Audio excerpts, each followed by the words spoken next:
διαμεσολαβητισμοί ήταν έξαλλοι από τους οπαδούς του Πασόκ, ανάμεσα στους οποίους βρέθηκαν και πολλοί αλλοδαποί.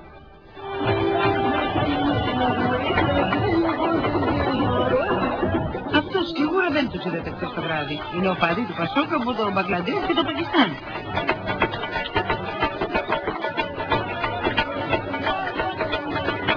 Άλλοι ντυμένοι με τις παραδοσιακές φορεσιές τους. Άλλοι με τα μπουρλ. Και άλλοι σταρφαλωμένοι πάνω σε ένα κατακόκκινο πολυτελέστερο αυτοκίνητο βγήκαν στους δρόμους για να γιορτάσουν τη νίκη του Πασόκ. Γιώργο, πολύ ωραίο.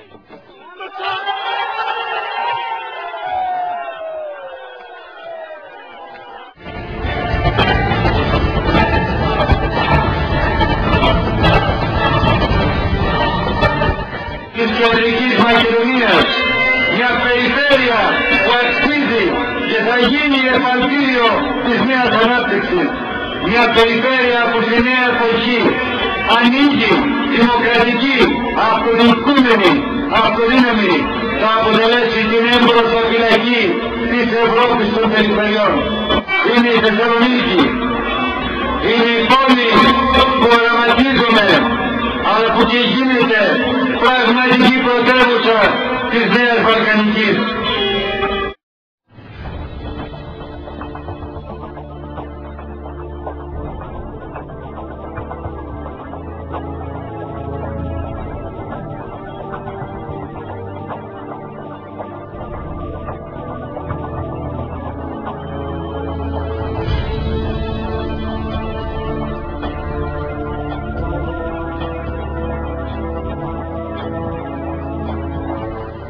Που λέμε για τον Κεμάλ Ατατούρκ. Εγώ φυσικά και δεν θα αρνούμε ότι είπα να έρθει να γίνει αυτός ο δρόμος Κεμάλ Ατατούρκ. Εγώ, κύριε Κουλέκα, έχω σκοπό να φέρω 300.000 Τούρκους στη Θεσσαλονίκη να προσκυνάνε αυτό που νομίζουν αυτοί ότι είναι το ιερό τους στο σπίτι του. Και παράλληλα κάνω τη σύγκριση ότι γιατί πάμε εμείς στην Κωνσταντινούπολη και στη Σουβελάκη, κύριε Κουλέκα, και αφήνουμε τα ωραία μας τα λεφτά και δεν δεχόμαστε τους Τούρκους. Τι μας εμποδίζει, πείτε μου.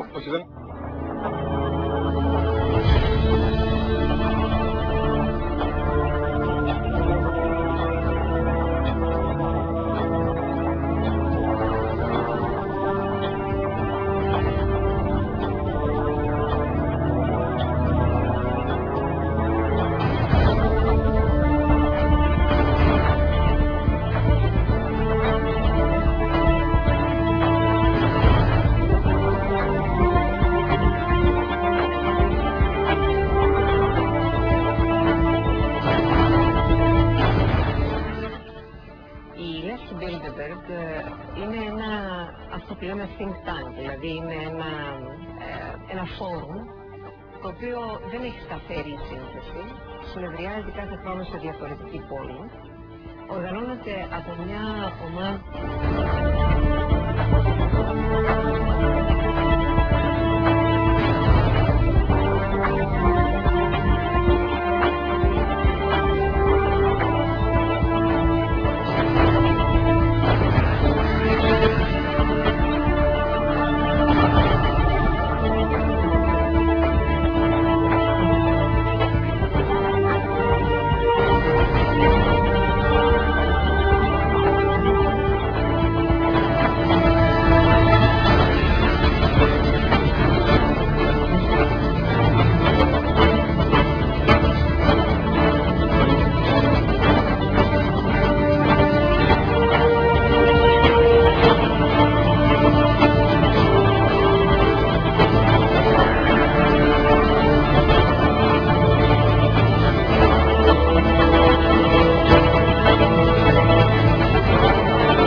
geben soll, dann braucht man Griechenland. Mazedonien an Europa, Mazedonien an Europa, Mazedonien an Europa geben soll, dann braucht man Griechenland. Mazedonien an Europa, Mazedonien an Europa.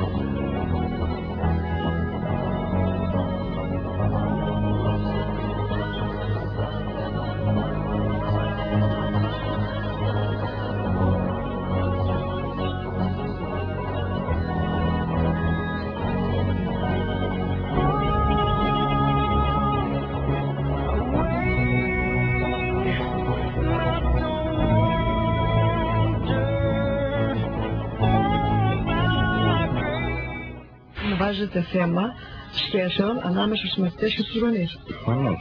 Και θέλετε να σας το λύσει αυτό το θέμα το Υπουργείο Παιδείας. Όχι, να μας το λύσει το Υπουργείο Παιδείας. Απλά να μην υποβαθμίζει περισσότερο το Υπουργείο Παιδείας μέσα από αυτά τα διατάγματα στην προσωπικότητα των μαθητών. Δεν θα θέλετε δηλαδή οι γονείς να ξέρουν αν βγαίνετε ή όχι στο σχολείο? Όχι ακριβώς αυτό. Θα θέλαμε να είναι δικαίωμά μας και να μπορούμε να κρίνουμε εμείς αν κάποια ώρα θα θελήσουμε να λύσουμε αυτό το μάθημα. Λέμε το ίδιο πράγμα με άλλα λόγια.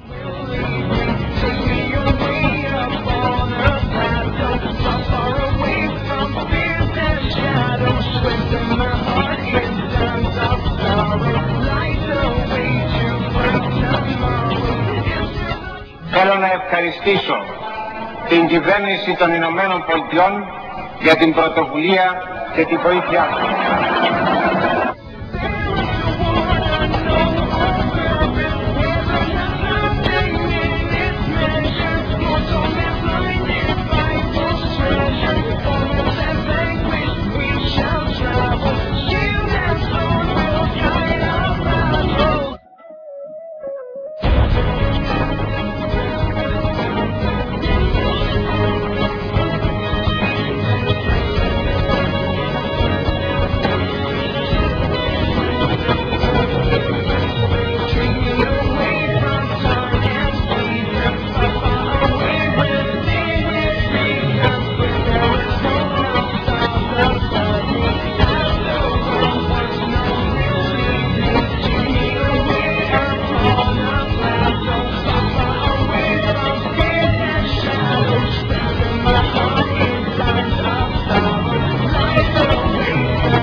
Χαίρετε κυρίες και κύριοι.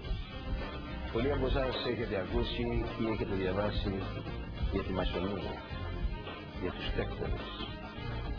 Ασφαλώς έχετε πολλά ερωτήματα για αυτή την παγκόσμια οργάνωση που συχνά καταγγέλλεται ότι εδώ και αιώνες ελέγχει τις τύχες του κόσμου.